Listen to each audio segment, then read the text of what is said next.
Hello guys and girls, welcome to What If Deku turned into Wendigo. And this is actually quite strange, okay? Let me tell you something. Whenever I was making this video, um I think I'm pretty sure the very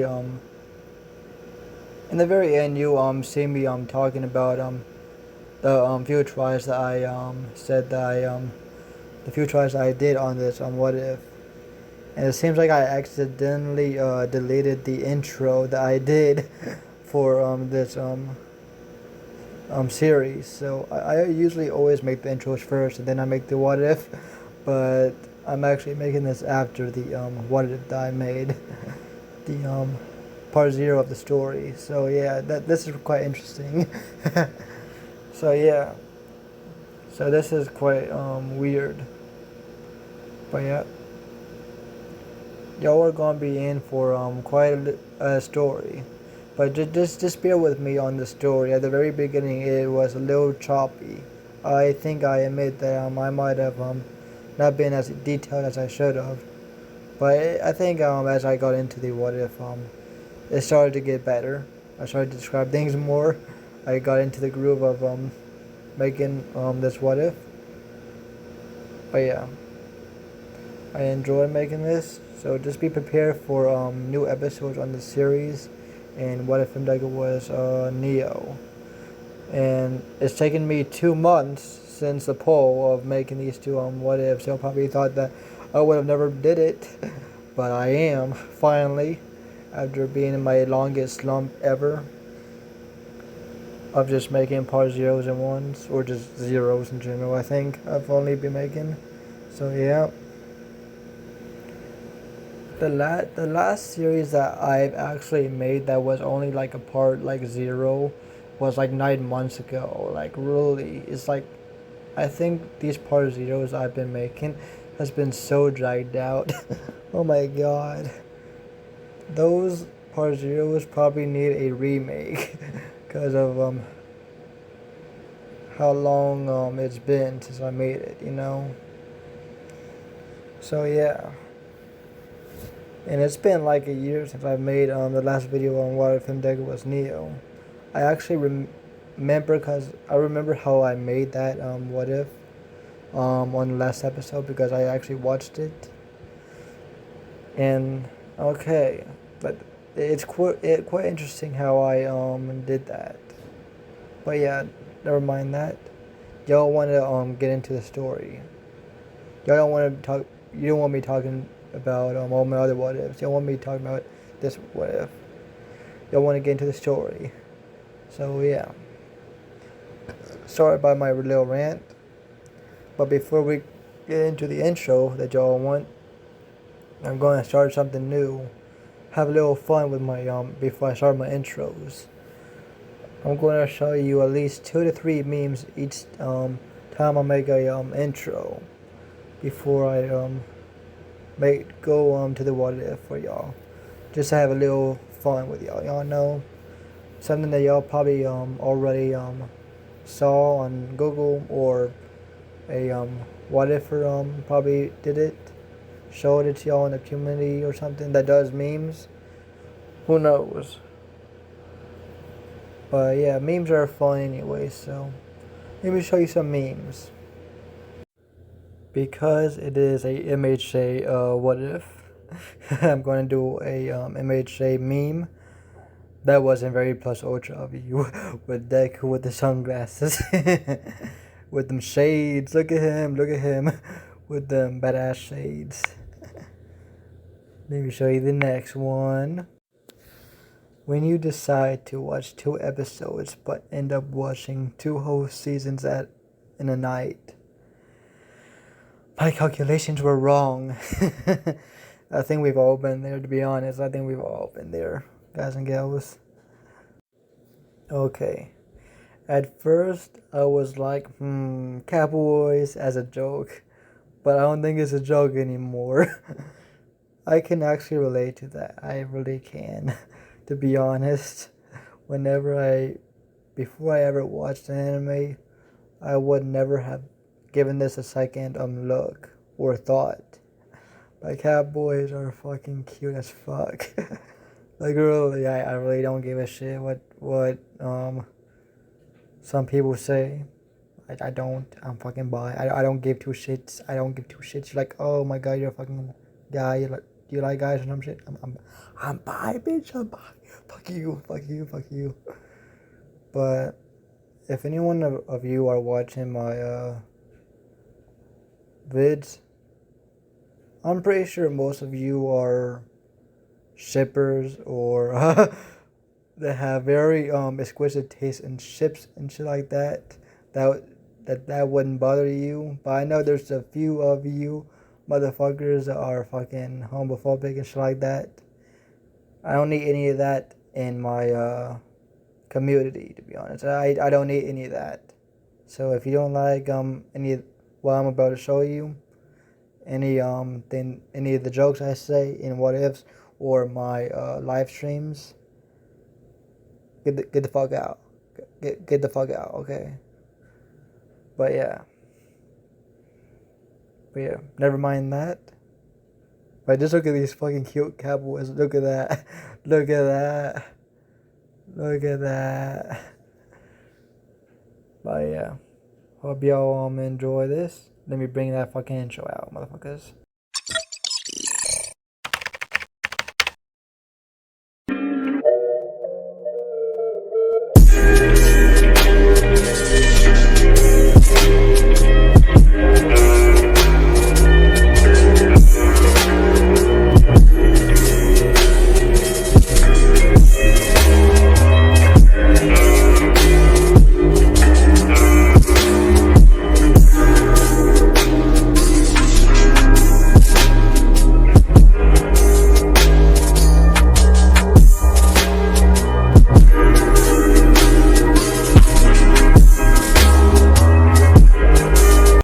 I never knew how low I would stoop in order to survive.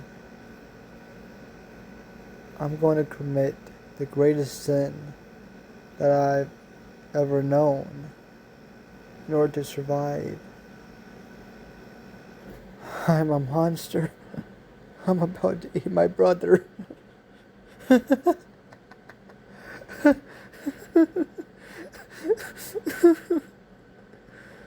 As we see Izumi shed some tears as he says out loud, as she is in a dark place right now, as she looks at her dead brother's corpse, as the pool around him has dried, as we see his leg cut off, and Izumi has it in her hand right now, as she is so starving. She can't take it anymore, as she cuts a piece off of his leg and she eats it.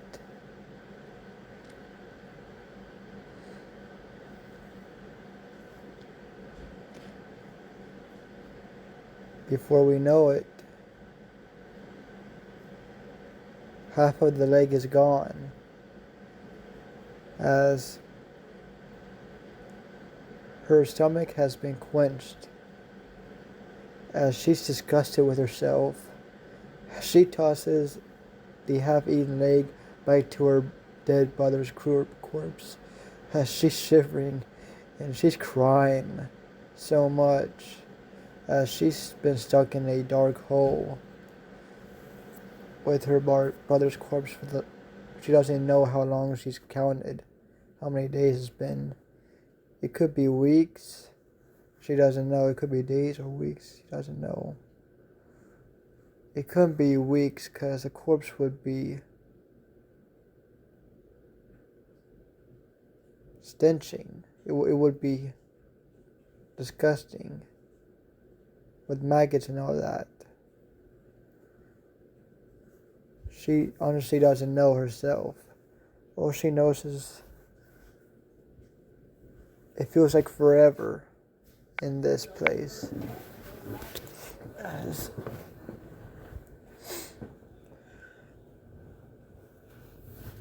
we skip a day, as she hasn't eaten anything since she's eaten her brother's leg, as since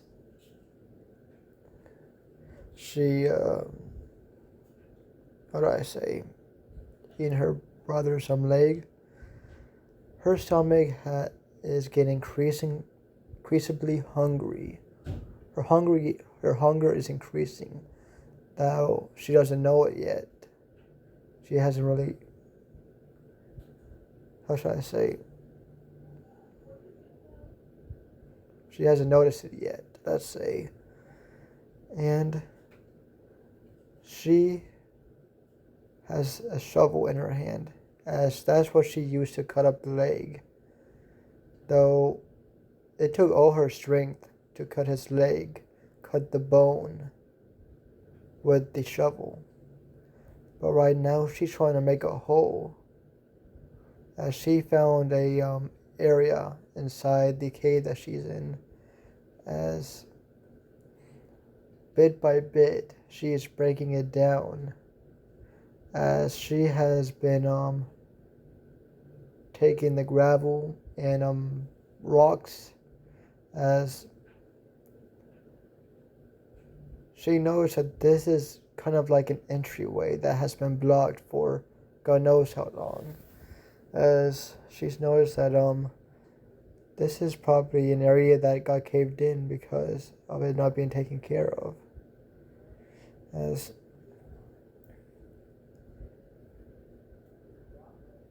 she's thinking she's hungry again, as her stomach is growling, as that's been a whole day, like I said, since she's eaten, and that's all she can think of, eating more of her brother's leg.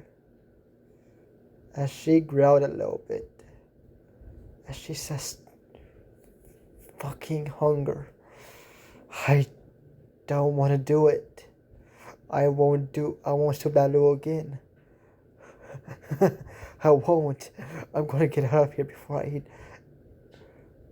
my brother's, more of his corpse. I'm fucking taking that hole. I'm going to open that little area up. I fucking will. As she gave even more of her strength into hitting the rocks, breaking it down, and taking it out of the hole, pretty much digging her way through,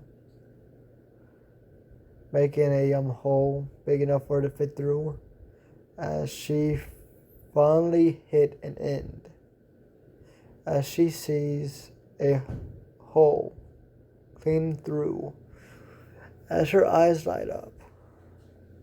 But the hole's not big enough yet. It's going to take some time for her to get through, make the hole big enough for her, as she's sweating profusely, as she is very weak right now. She's huffing and puffing, as she grunts, as she tosses the shovel on the ground, as she's pacing back and forth because she cannot stop thinking about food. She's hungry.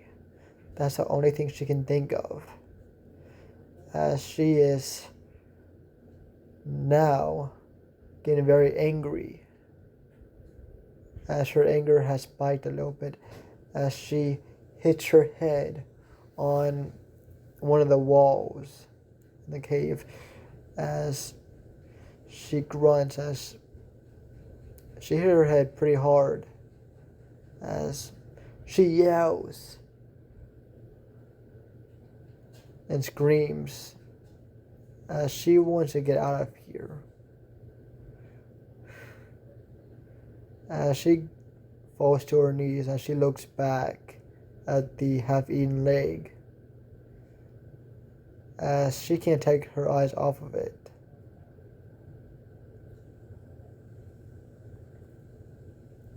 As she crawls her way to the leg, and before we know it, before she even realized, the leg is gone.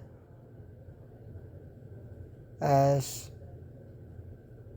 once she came back to, she wasn't hungry. As she felt satisfied. But there's something wrong. Not even bones are left. As she looks down, as she doesn't see any bones, as there's something wrong here. But she puts it at the back of her mind. She thinks she probably just threw it somewhere to where they can't really be seen. She doesn't mind it. As we cut another day, as she's even hungrier. As the hole is almost complete. As she can almost fit her whole body into the hole. As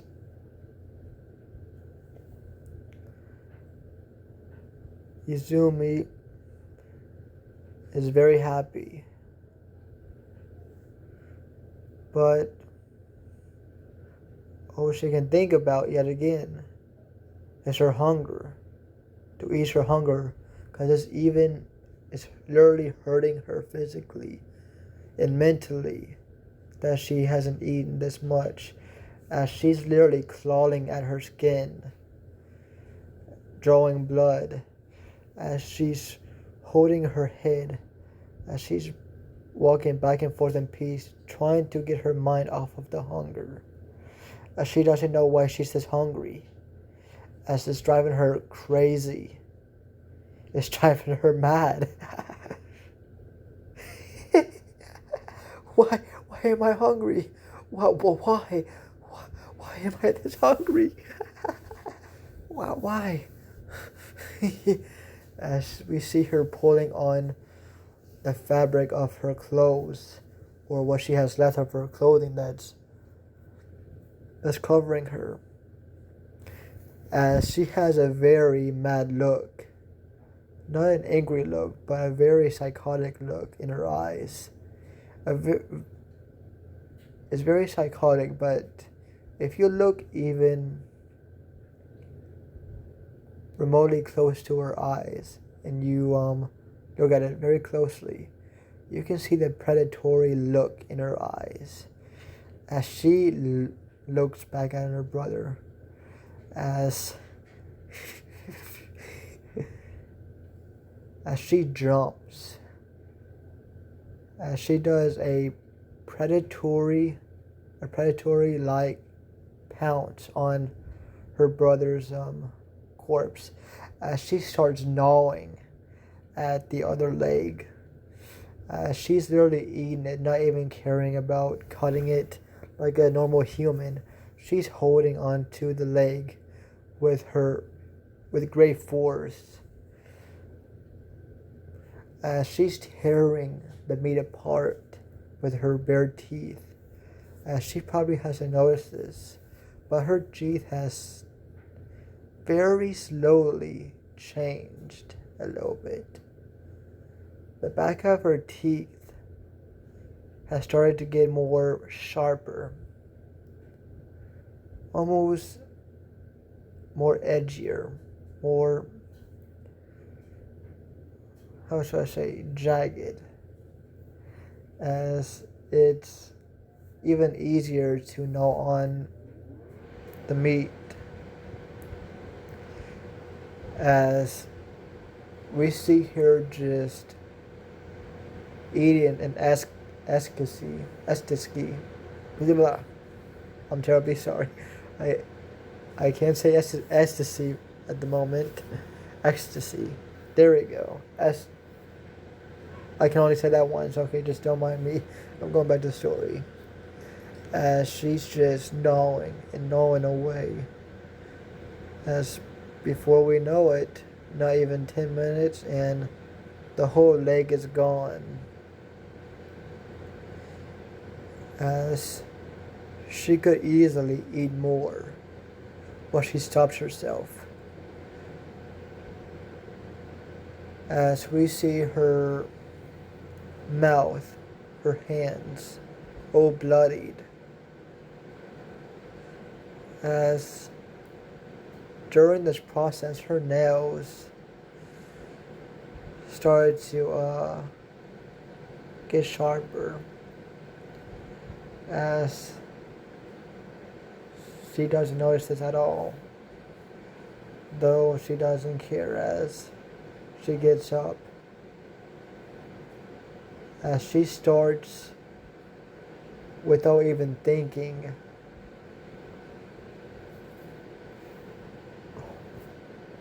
picking up the shovel yet again and doing her normal routine. As this time, for some odd reason, she was a little bit more stronger. She felt like she wasn't as fatigued as she normally is. As she doesn't know why. But she doesn't mind it yet again. As all she thinks about is, this is very weird. This is very weird. And I don't think this is a good thing. As she finally breaks the last part, the piece of rock at the very end of the hole. As she crawled her way through the hole, as we see a very dark area. As she looks around and she sees something that she thinks could turn something on. As she's finding her way through, as she can see a little bit in this darkened area. As she pretty much, any obstacle that gets in her way, as she kind of jumps them out the way or jumps over it without realizing it. As she gets to a little area, as she turns on a little switch, and surprisingly it turned on a few lights overhead, though they are very dim. They're on the verge of, how do I say, turning off, or not really turning off, but getting lit out. As most of the area is lit up in very dim lights overhead. As she noticed, the area is very greatly resembles a mineshaft. As she goes into a more office area, as she has to go higher ground. As she sees a staircase, a very a very old staircase. As she starts walking up it, and we hear creaks as she's stepping on to the staircase. As in every creak, she not really squints, but fidgets, because the creaks are just way too loud. And she doesn't want to draw any unknown attention. She doesn't know how big this mineshaft could be. God knows this could be the smallest mineshaft known to man. Or this could be the biggest one that's ever been made. She doesn't know, so she wants to be very careful. though unknown to her, all the digging that she's done was confined, but it did draw a little bit of attention. Not much, but just a little bit. As she finally gets up the stairs, as she sees the office lit up a little bit, as she opens the door, as it creaks a little bit, as she quickly gets into the office and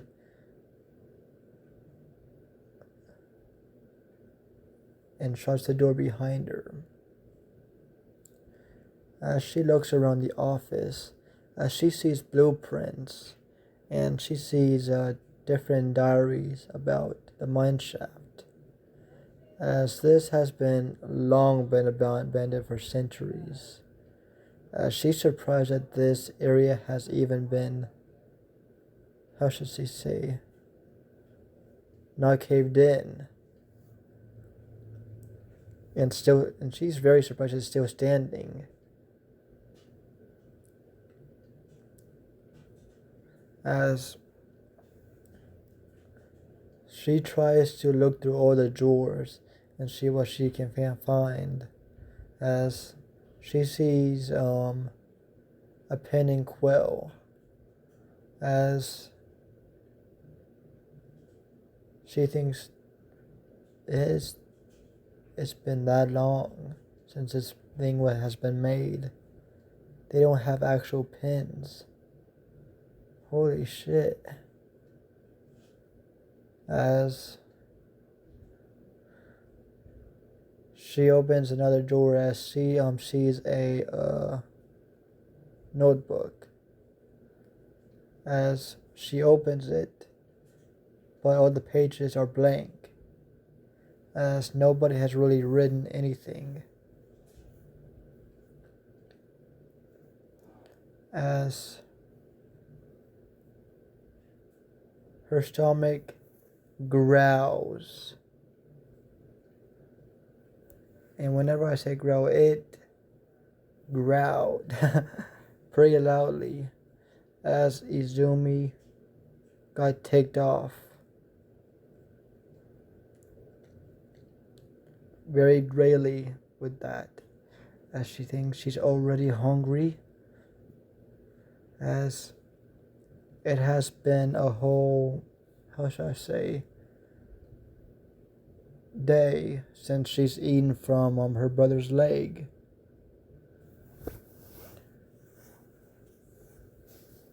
As once she thinks about her brother's body, she starts drooling saliva, as she has a wide smile on her face without even knowing it. She runs back to her cave, as she starts running back with her notebook in hand, as she doesn't really realize why she's doing this. She doesn't care anymore. She's hungry. After the second time that she fed from her own brother, she stopped caring about, how should I say, she stopped caring about morals and all of that. She stopped caring about anything. She shut her emotions off. Not really, but she closed herself off from any moral high ground, as she sees herself as like one of the biggest sinners out there in the world now, as cannibalism is highly looked down upon. It is one of the greatest sins someone can think of, besides murder. As once she gets down the stairs, she starts crawling on the ground, like that of a predatory animal, as she's on all fours and she's running on all fours back with her nails, scraping on the ground and picking up some ground with it every time that she pounces on the ground, as her nails, without her realizing it, is as sturdy and as sharp as steel at the moment, as it could easily rip apart skin, human skin, without any trouble.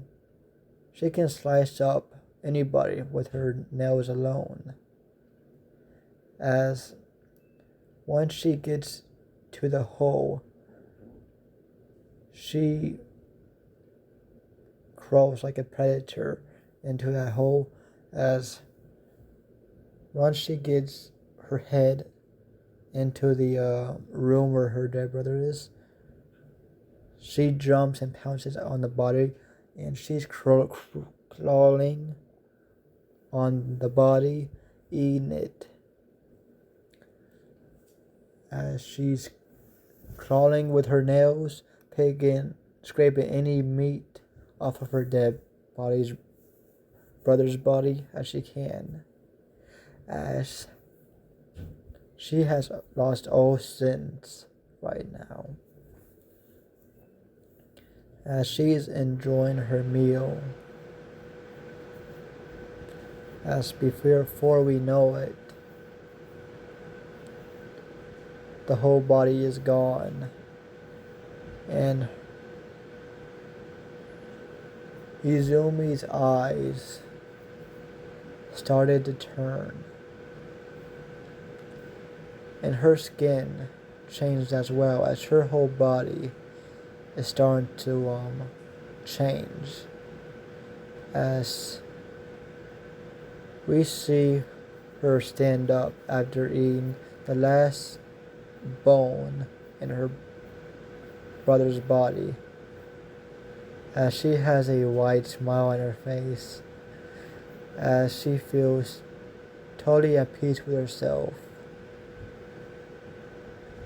until her hand starts twitching, as she looks down and one of her fingers curl up, and all the bones in her fingers start to break, as she started going down on her knees, falling on her knees, as her whole hand is starting to twitch, and everything in her body is starting to break and morph, as her whole hand is turning more into claws, bigger than what her hand was before, as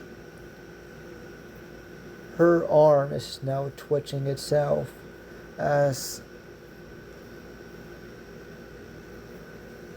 the bones in her body. My bad, I have to pause for a second. I had to do something, but let's get back to the story. As her arm starts twitching, as her arm as well breaks into multiple pieces, as we see her arm mangled in ways that you do not want to know nor see, as her arms start to elongate, as it starts to get very thin as well, thin and elongating, as we get to her body area, as her ribs are literally elongating from her chest, as it's literally popping out and breaking as well, as she's literally on the ground, wheezing, coughing blood, trying to get a hold of herself, as the same thing happens with her other hand. Her other hand curls, breaks. Same thing happens with her arm. Her other arm, at least.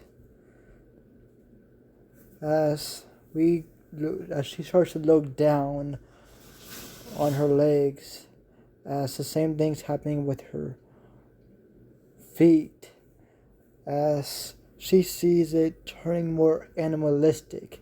She doesn't know how to describe what's happening to her. As before she can even think anymore, her,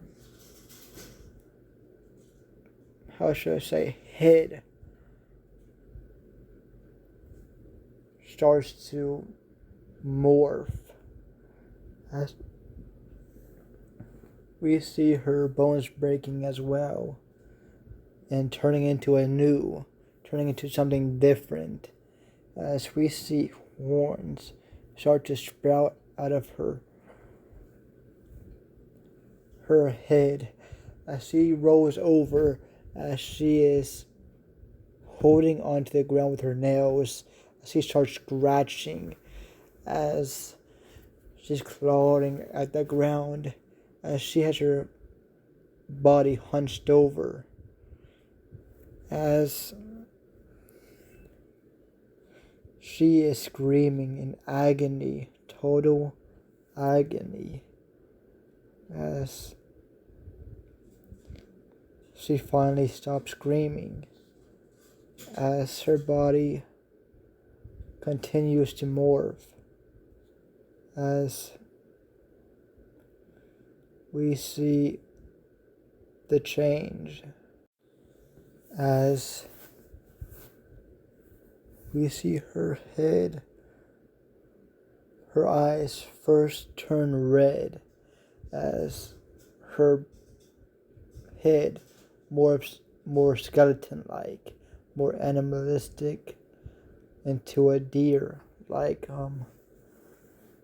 how should I say, skull face, let's just say, as her eyes are piercing red, as we see her antlers fully out, as she gets up, as her body has stopped morphing, as she gets up from the ground, as she looks at her body, as she looks at herself, as we see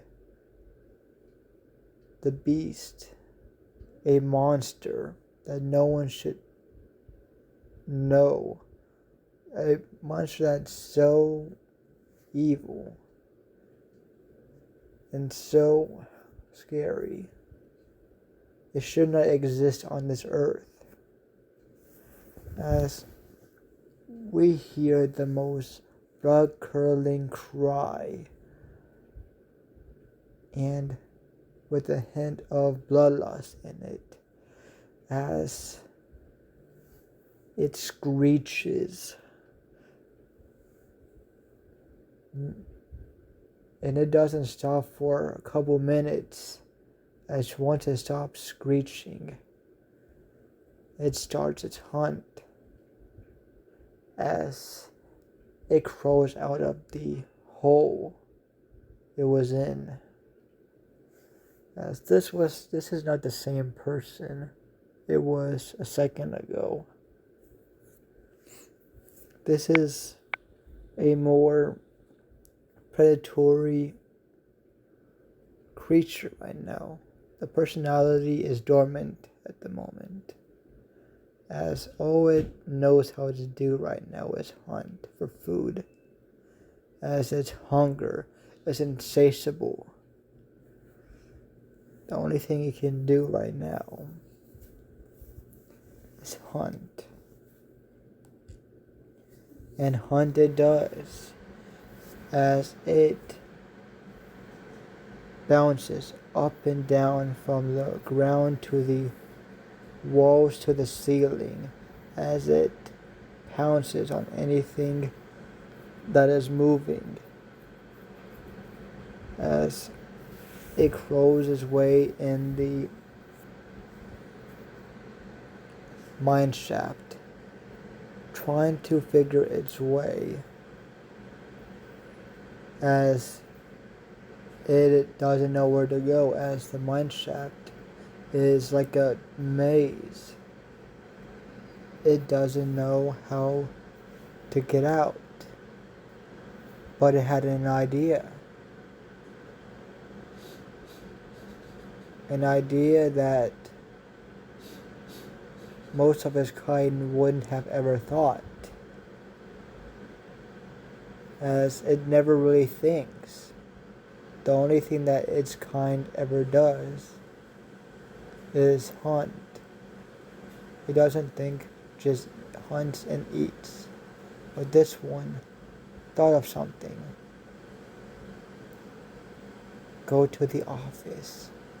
Something whispered in the back of its head, almost echoey, as it turns around, it turns its head in a very creepy way, as the eyes are piercing, as by this time the lights in the area dimmed out and died, as the electricity in this area is not that good, as at the time that this mineshaft was built, this was in the early days of electricity, as the wires and everything connecting to everything is very old, pretty much centuries old. It was a miracle that it was still working whenever the girl was turning the lights on. Give me a second. As we see the creature jump from the bottom of the staircase to the top, from the bottom and jumps to the walls, and then to the platform, to the top of the platform, as it starts crawling to the door, as it stood up for a second and opened the door with its long claws, as it creaks yet again open. But this time, the Wendigo just went in, didn't even care about closing it, as the Wendigo looks through all the blueprints, as a whispered in the back of its head, as it said, look through the blueprints of the mineshaft, find the exits. As the Wendigo searches the office, finding many blueprints to certain areas of the mineshaft, as if found a couple of exits, as the whisper in the back of its head whispered, good job, now leave, as the creature left the office and did exactly as the voice said, not knowing that there are a few eyes on it. In the back of the darkness, we see a couple of beaten eyes from separate areas, as they have a very low growl, very low, that it could almost be heard as a ghost of a growl, barely a whisper in the air. As we get back to the creature, as it finds its way trying to memorize what it saw, as before it knew it, it found one of the exits, as it is blocked off, as the Wendigo was ticked as it started clawing the rocks that is in its way, as the rocks got cut clean in half, as the Wendigo looked at its claws and smirked, though you couldn't tell it's a smirk at all, as it just had its mouth wide open, as the creature clawed even more and more and more rocks, as most of the pile of rocks were now just dust by how many times it got cut by the very sharp claws. As by the time that the Wendigo was done, it has been an hour or two, as the pathway to the door is clear, as the Wendigo sees a big wooden door that it's how should I say, pretty broken down, as you can see a pathway with no one in sight, but goes through anyways because it knows it is the exit, as any rocks or any debris in its path it clawed and threw out of its way, as it pretty much ran in all fours faster and faster towards the exit, as once it saw the exit it can see some bright lights through the last wooden door, as the Wendigo braced itself, as it used all of its bodily strength to crack open and burst open the wooden doors, as the Wendigo finally sees the outside, as it is nighttime and it is a blizzard outside, as you can hear it storming, as the exit is pretty much near a cliff, as we see a top of a mountain, as the Wendigo is on top of a cliff on top of the largest mountain in the area, as it looks in at the sight, and weirdly it doesn't feel cold at all, as normally from what it thinks it remembers it would be cold, but it is not cold. But the creature just shrugged it off, happy that it's not cold, as before we know it, the Wendigo disappears through the snow. And that is the end of part 0 of What If Deku was a Wendigo. And yeah, this is pretty a pretty interesting what if. And just so you know, this part 0 took place in the year, I'm going to say the 17 to 1800s, the late 17 to early 1800s. So Izumi was born way earlier, and I'm talking about centuries older than everybody else in the MHE world, even older than All For One himself, as I think, yeah, she'll be even older than him himself, yeah. As, yeah, this is going to be a very interesting what if.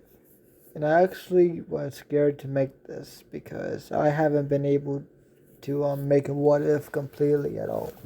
And I'm surprised I actually was able to make this, because I've been in such a slum that I couldn't really make what ifs because I didn't like how it turned out. But this time, whenever I was getting into this what if, I really liked how it started to turn out. At first, I was a little bit stuttering and all that, but as I got into it, it started feeling more natural again. Making this what if. It was nice to start the story with y'all, and I hope on the next video it will either be another part of this series, or it will be a new part on what if Deku was Neo. So yeah, I hope you like this what if. I enjoyed making it. And yeah, like I said, I hope I either see you on another episode of this series, or what if Deku was Neo.